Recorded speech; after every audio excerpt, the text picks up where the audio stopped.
apart from this, I'm going to give a video demonstration of the devices which are used. So coming to, there are various clinical practices. What is happening into the pediatric anesthesia is that we use into laparoscopic surgeries, then GI endoscopics. There are specialized GI endoscopes which can pass through the gastric channels of the supraglottic airway device, so that it helps to maintain, because see, every children need to be anesthetized. So there is no option where you cannot give anesthesia. So to make the situations much more better and beneficial for the patients, so there are a lot of modifications in the GI endoscopes which can pass through the gastric channels depending on the size of the LMS. So this is how.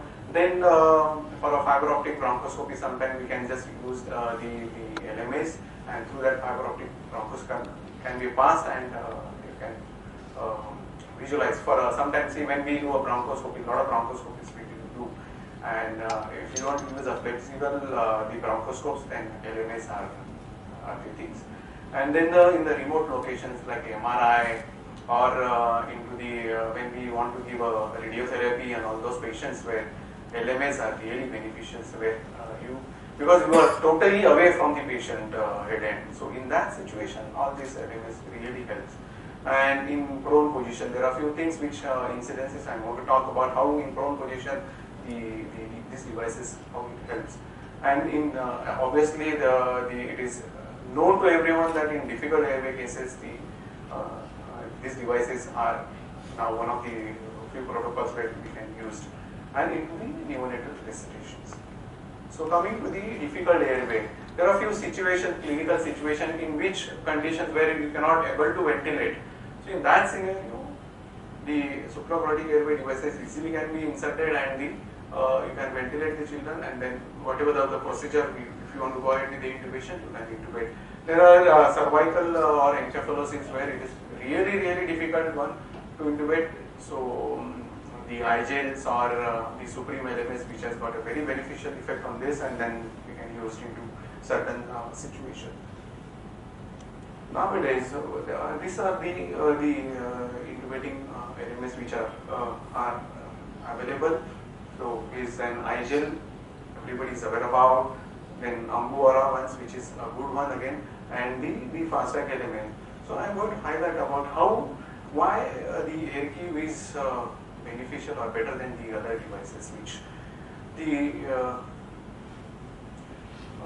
this is what the AirQ is about. This is the short axis, you can see oval shaped, and there are a lot of serrations which helps to for the facilitate or to give the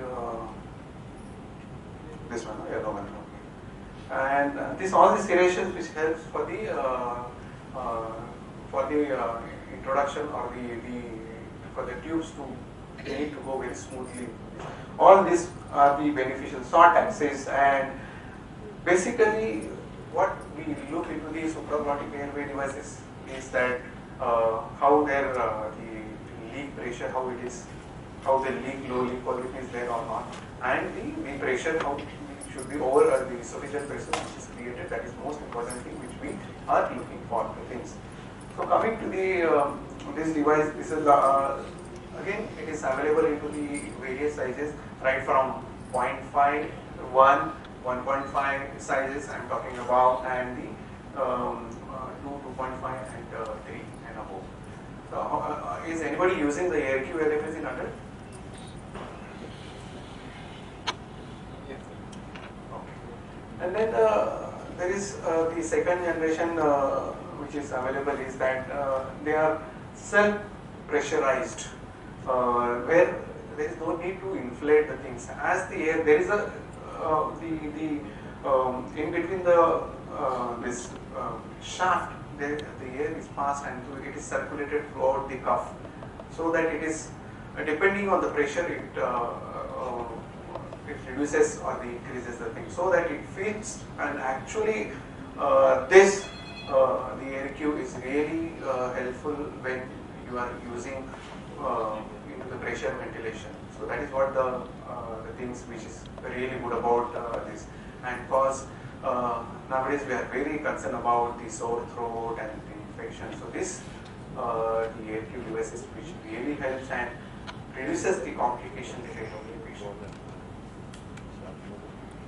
And the greatest advantage of this AirQ, it is also very famously known as the very devices in which we can pass a cuff tube also even into the pediatric patients. So this is what the video or the photo which I am going to show you, that the cuff tube can be easily passed through this one. So coming to the technique, this was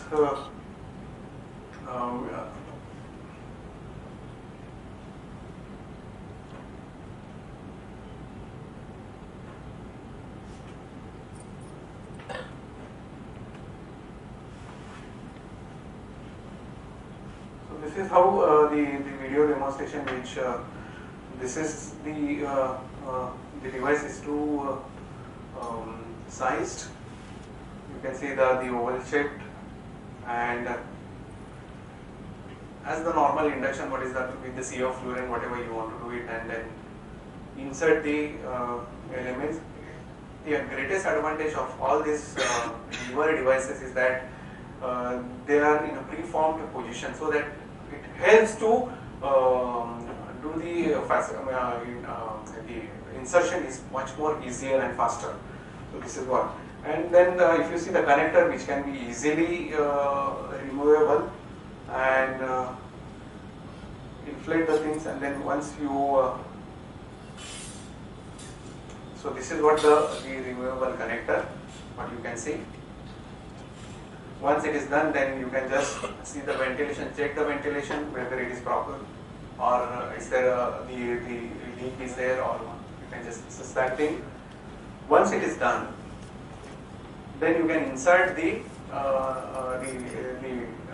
endotracheal tube, which is required in that, and then pass the fiber optic scope through the endotracheal tube. There are a lot of variations which you can load the endotracheal tube onto the fiber optic scope, and then you insert the fiber optic scope through that. The greatest advantage of this AirQ is that it has got a very best fiber optic view when you are intubating patients through the fiber optic than the rest all other the supraorganic airway devices. And I'm going to show in the second video how the fiber optic view, which you can see with this simultaneously. Now you can see the knot is easily passing through, and then manipulate according to how you make the thing. Once it is visualized, you can pass the endotracheal tube, and this is what is available with the intubating AirQ devices. Is this the blue is the stinglet, where in case you can just fit it into the endotracheal tube, and then slowly you can just pass the endotracheal tube to the trachea. So this is how. And then if you want to remove, sometimes a lot of you can remove it. It's again easily removable, and then the ventilation. So this is about the AirQ technique, which is really good, and nowadays we are using AirQ devices, a lot of AirQ devices into our clinical practice. So this is about the intubation. So coming to the, sometimes what happens when you choose a wrong devices, then this happens. See, for example, if you are using a classical LMA, there are a lot of serrations are there, then it is very difficult to pass through the fiber optic tube. So this is the video which I am going to show about. See, once the classical LMA was passed through this, because they wanted to see immediately, because it was not available the other devices. So they thought we can pass through the classical LMA. Now you can see the serration. It's very difficult. Even the scope was not passing through this. So this problem. So appropriate devices with the appropriate cases is an important thing which I want to talk about.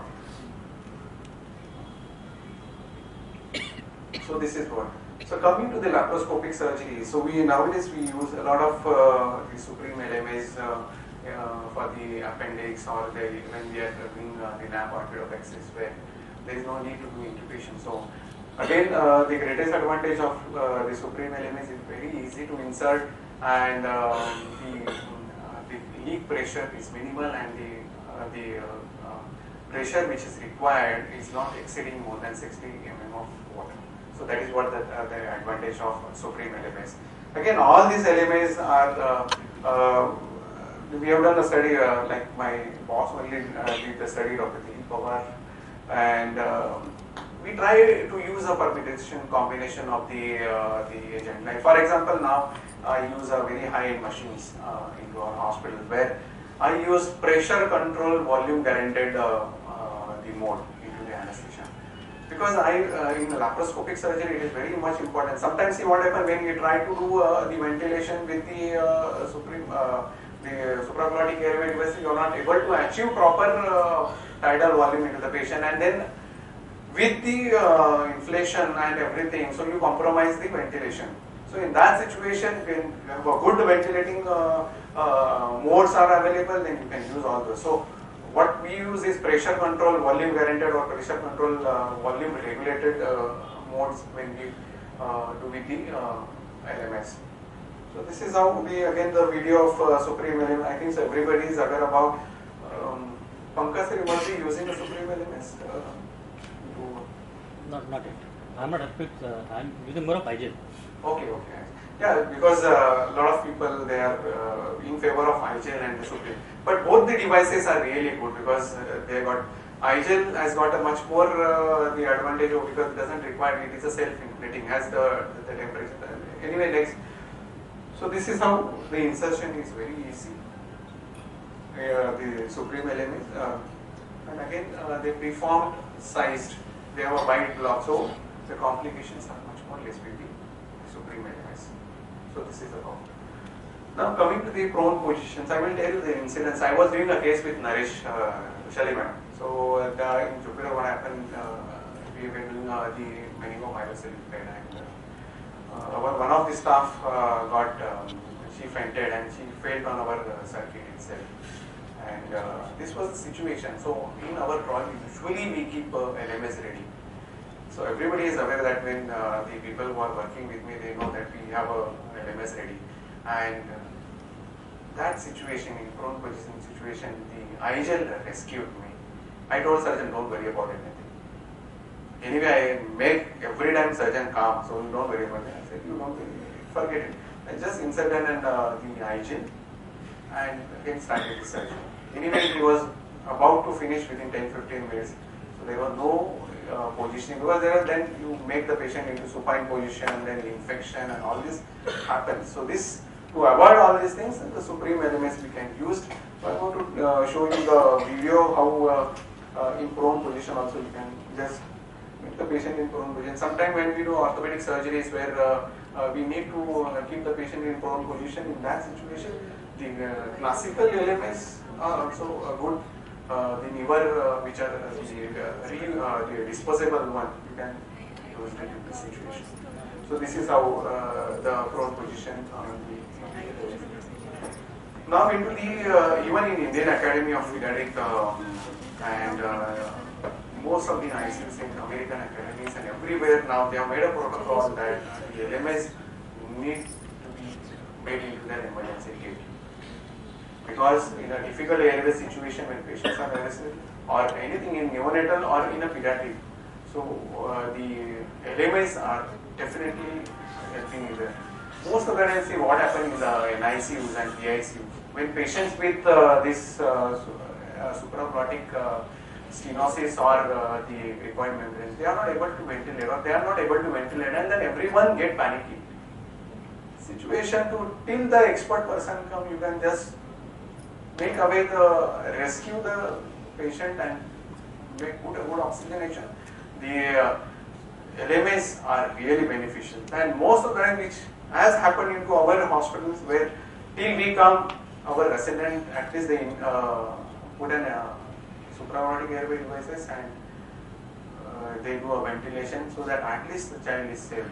So this is how the things are beneficial with the in the neonatal resuscitations and those things. I talked about the classical and the unique. This is the new thing, which is anybody aware about the LTS? adult, yeah, there are a lot of, but in pediatric also we have the sizes. I have bought the LMS. I am going to show you what we are using into clinical practice. So this is the LTS, which is really good when I use into the neonates. A lot of times when I don't want to intubate, I need to maintain the airway in a proper way. I don't want to use a mask. In that situation, the LTS has been very helpful. So the advantage of this has got a two cuff, distal and the proximal one, which is distal one, which helps to protect the esophageal, and this is into the oropharyngeal. So I want to show you the video how we do with the LTS. There are, this is the size is 0, which is used in the neonates or below 5 kg. Then 5 to 10, it is 1.1 size. You can see this LTS tube.